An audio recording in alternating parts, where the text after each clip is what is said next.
Olá amigos, chegamos ao capítulo 7 da nossa disciplina. Nós vamos ver outros aspectos importantes da vida do pastor.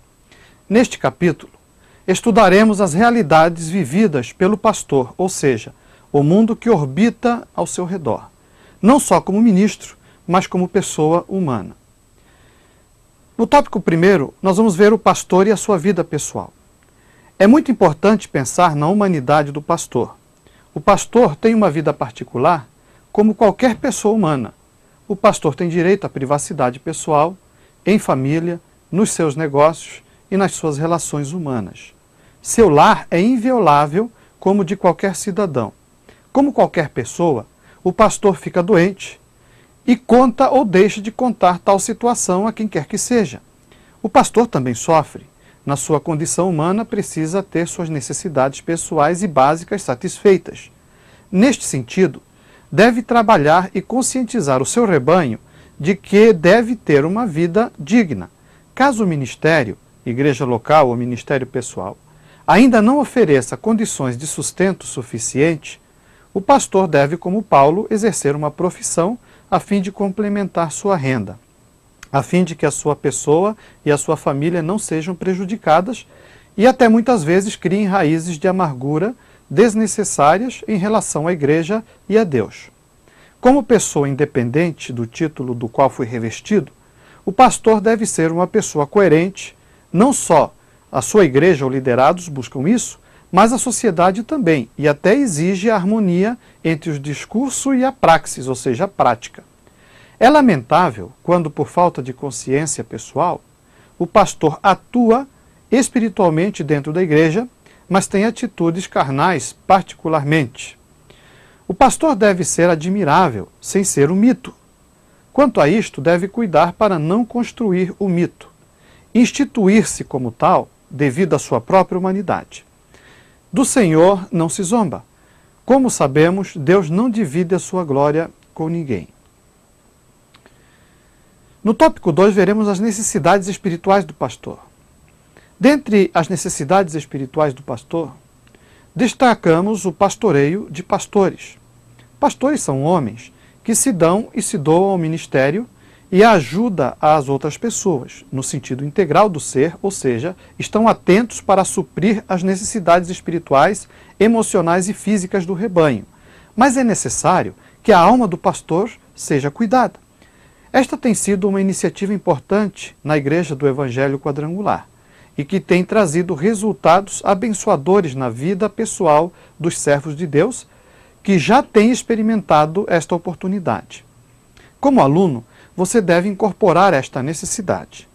Um pastor mentoreado está muito menos suscetível a cometer erros que têm sido trágicos e dramáticos, além de escandalosos no reino de Deus. Preste atenção ao assunto. Vamos lá. Primeiro, a visão de pastoreio de pastores. Cada pastor precisa de um mentor. Quando o pastor é mentoreado, a igreja ganha uma liderança saudável. O que é um mentor? Trata-se de uma pessoa com uma graça especial, comprometida em ajudar no crescimento do pastor em sua vida e ministério. Está claro que nenhum pastor é saudável sozinho. Precisamos criar uma cultura do reino de Deus ao nosso redor, especialmente através de relacionamentos comprometidos e saudáveis. O que é o pastoreio de pastores? O pastoreio de pastores é o apoio dado aos pastores e seus cônjuges com o propósito de proporcionar cobertura espiritual e assessoria no desenvolvimento de suas vidas e ministério. Isto normalmente acontece através de grupos pequenos que se reúnem regularmente para compartilhar suas vidas e ministérios e orarem uns pelos outros. O pastor precisa de cuidado pastoral, porque também é ovelha. Precisa de alimento, ajuda nos momentos de dificuldade, enfim, todo o cuidado que ele próprio dedica ao rebanho de Deus. Um pastor não é um super-homem, mas um homem com pontos fracos e vulneráveis que precisa de cuidados. Segundo, como funciona o pastoreio de pastores? São 4 as principais ações sugeridas no pastoreio de pastores. Primeiro, o cuidado pastoral de sua vida.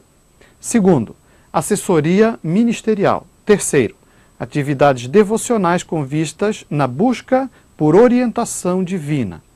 E, por fim, estudos de temas específicos com o objetivo de proporcionar crescimento espiritual coletivo.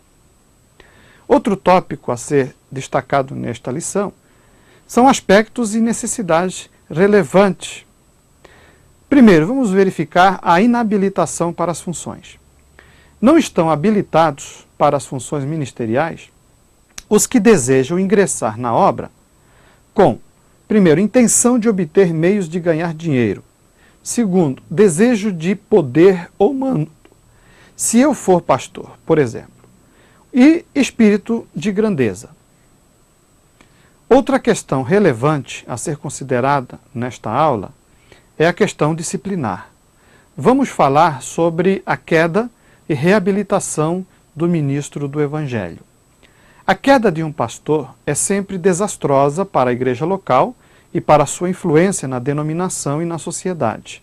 Contudo, quando nos deparamos com uma situação de queda de um pastor, não devemos nos precipitar em julgá-lo.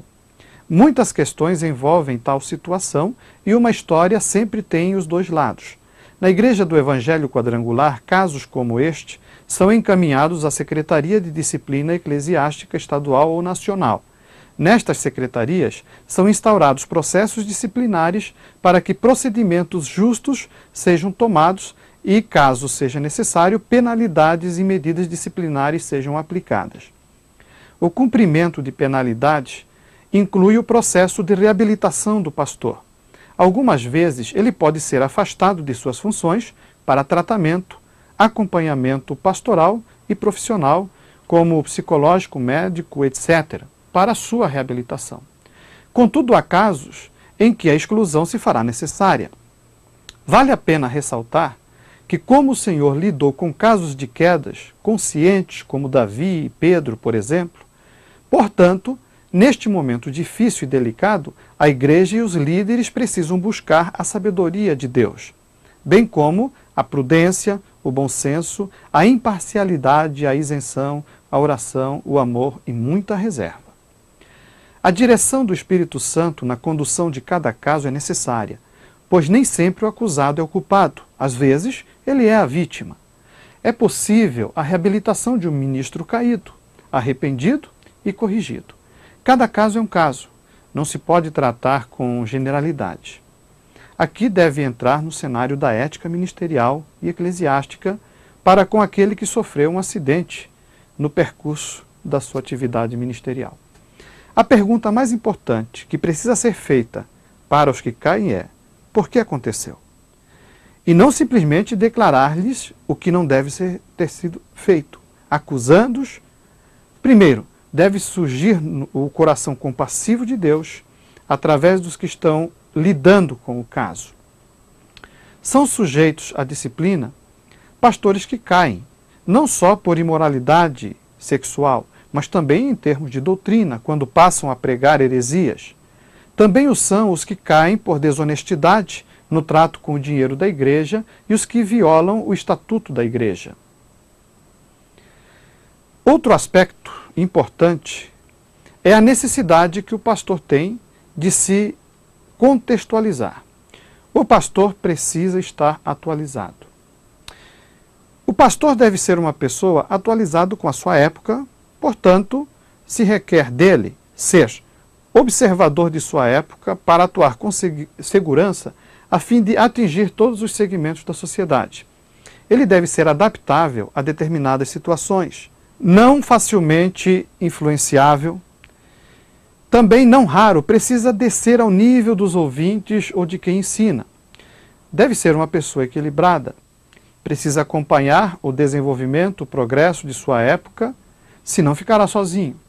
Precisa ocupar posição equidistante para não se comprometer com correntes negativas ao seu trabalho de mensageiro de Cristo. O pastor não deve ser retrógrado, mas ser capaz de se adaptar e responder, tanto pessoalmente quanto através de sua mensagem.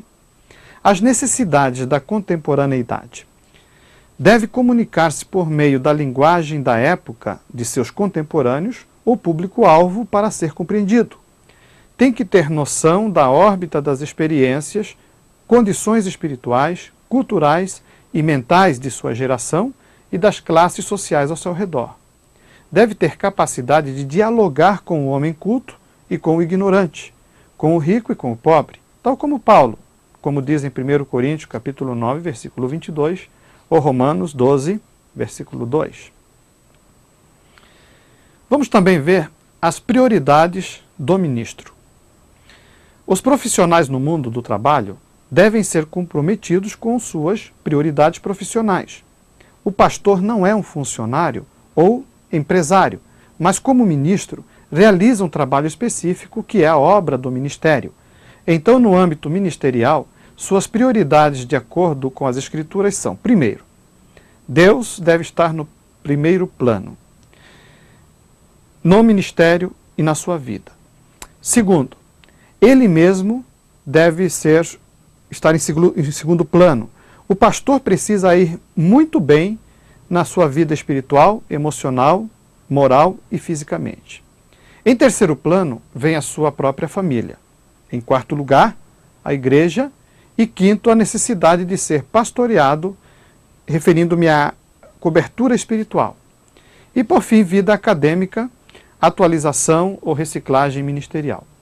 Note que essas prioridades não são as conhecidas prioridades pessoais, mas as prioridades no contexto do ministério. No âmbito das prioridades pessoais estão Deus em primeiro lugar, depois o cônjuge e seus filhos, a saber, a família, ministério ou trabalho, os pais, estudos e especializações, vida social, parentela, amigos e demais irmãos em Cristo. Outro fator importante a ser considerado é a situação financeira do ministro.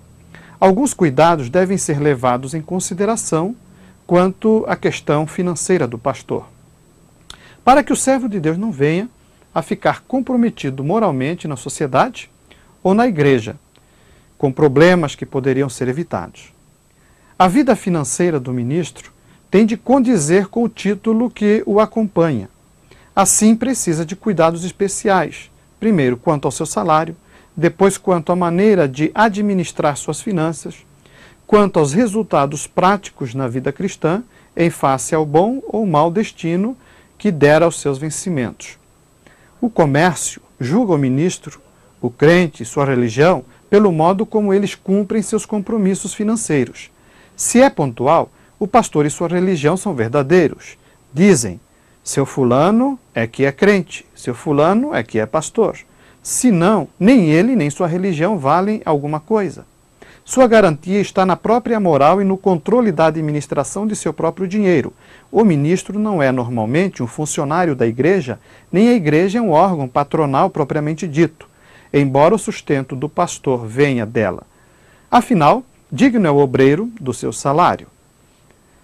Na Igreja do Evangelho Quadrangular, o Estatuto e o Regimento Interno prevêem que, havendo possibilidade da Igreja a mesma oferecer ao pastor, além do sustento pastoral, o auxílio moradia, despesas com manutenção da casa pastoral, água, luz, telefone da casa pastoral, assistência médica, seguro de vida, seguro funeral, etc., o pastor, como autônomo religioso, deve inscrever-se no INSS e recolher o depósito para o seu benefício de aposentadoria.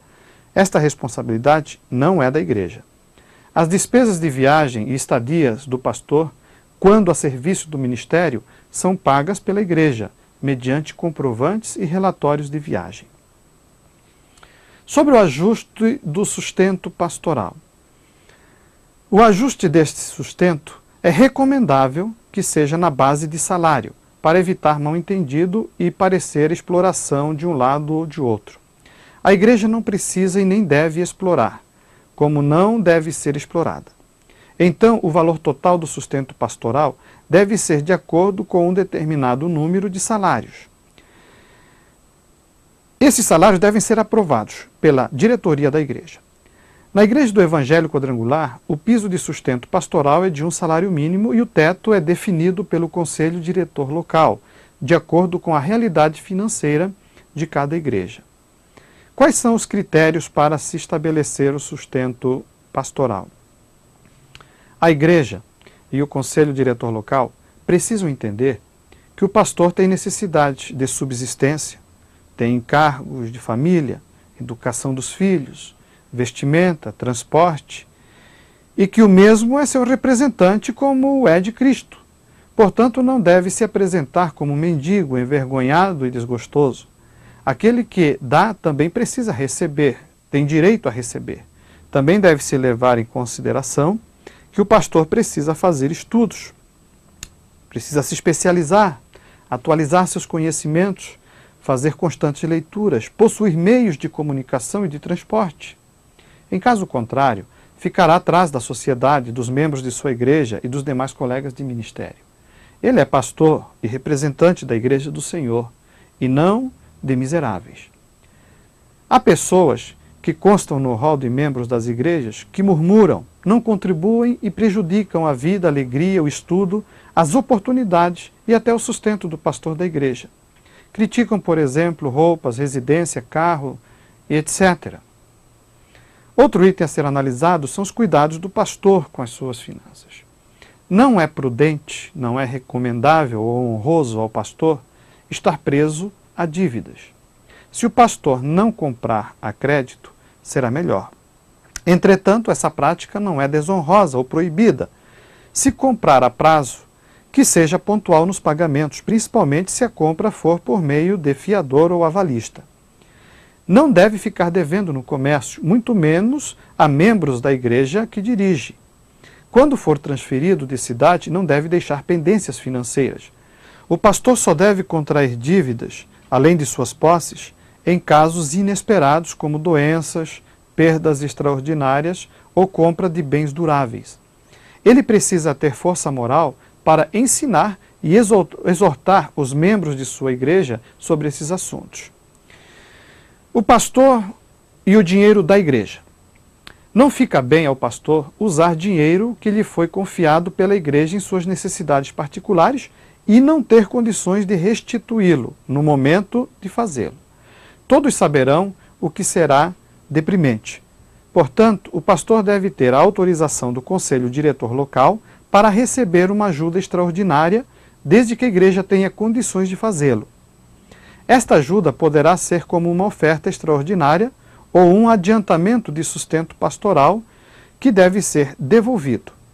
Quando o pastor usa particularmente o dinheiro da igreja, sua influência sofrerá graves consequências e não poderá manter a mesma confiabilidade que todos exigem dele e que deve oferecer.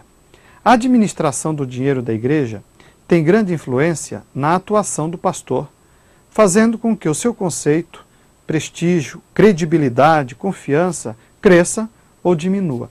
O descuidado cavará sua própria ruína perante a igreja, com reflexo na denominação e até fora dela. O nome do pastor deve impor respeito e sua palavra deve ter peso e poder para condenar atos de rebeldes e desobedientes, e Deus o exaltará perante o povo e perante o mundo. As obrigações da igreja para com o pastor. No Novo Testamento, o título correto para o homem de Deus é ministro ou servo. Esta é uma escolha do Espírito Santo, não exatamente da igreja, embora ela participe como instrumento e ambiente para a manifestação dos dons e do ministério. Antes de tudo, o pastor é servo de Deus enviado pelo Espírito Santo. A igreja onde ele serve em nome do Senhor Jesus e de seu ministério tem o dever sagrado de sustentá-lo. Como ministro e pregador do Santo Evangelho, ele tem sua chamada e seu sustento espiritual vindo do Espírito de Deus. Como homem, no entanto, é igual a qualquer outro ser humano, dependendo do trabalho para sustento próprio e de sua família. A igreja que se beneficia de seu tempo, seu trabalho e missão, de ensinar e guiar, deve arcar com a responsabilidade de sustentá-lo e protegê-lo financeiramente. 1 Coríntios, capítulo 9, do versículo 7 a 14. Assim ordenou também o Senhor, diz a Bíblia, que os que anunciam o Evangelho, que vivam do Evangelho. As obrigações da igreja para com os pastores visitantes. Quando a igreja, através do seu pastor ou líderes, convidar um pregador, um mestre, um missionário, um evangelista, um avivalista ou conferencista, um ministro itinerante que realiza campanhas, ou um pastor que lhe auxilie na estruturação e implantação de projetos locais, deve subsidiar as despesas de viagem, hospedagem e alimentação e mesmo ofertar-lhe condignamente. Com relação aos direitos à particularidade, há dois lados na vida do pastor, como toda criatura, o lado público e o lado privado, íntimo. Em sua vida pública, ele ocupa uma posição definida, admirável, muitas vezes de destaque. A este contexto estão ligados os círculos de relação e de deveres. Este é o mais perceptível em sua vida e precisa ser exemplar. Por ser uma pessoa de alta moral e que conquista o respeito, a admiração e a confiança de todos, necessita ser uma pessoa de uma só palavra. Ser correto, fiel em seus negócios e tratos. Deve ser educado, gentil, cortês para com todos, crentes ou não. Contudo, deve cuidar para que não haja excessos de camaradagem ou intimidade com pessoas de compostura moral negativa e de vida duvidosa e escandalosa. O pastor deve honrar o lugar que ocupa e não apenas ser honrado por ocupar tal posição. Não é o título que o torna pastor, mas é a sua pessoa, atitude, caráter e personalidade que dão sentido e significado ao título que recebeu. Cabe ao pastor, devido à sua vida pública, cuidar de sua agenda. Ninguém mais do que ele mesmo respeitará sua própria agenda, ou seja, as pressões não podem prejudicar suas necessidades e compromissos relevantes. Há de ser organizado, ter horários específicos para atender as pessoas, ter horário para a família, para as suas necessidades básicas de refeição, higiene, descanso, sono, lazer e entretenimento. Na questão da privacidade, não deve fazer de sua casa uma extensão da igreja, onde muitos passam antes e depois do culto, sem necessidade ou sem convite. Quero dizer com isto que é necessário que haja limites. Como colocamos limites aos filhos, devemos colocar limites às ovelhas. Normalmente, as pessoas pensam em si mesmas e em suas necessidades, esquecendo que o pastor também as tem. Sobre as visitas à casa pastoral, é necessário que o pastor peça que liguem para marcar a visita, pois se vierem sem avisar, poderão não encontrá-lo ou encontrar a família em casa. É isso aí, gente. Chegamos ao final de mais uma etapa de seus estudos. Espero que esta disciplina os motive a continuar os estudos deste e outros temas relacionados à sua formação teológica. Desejo a você êxito na sua jornada. Fique com Deus.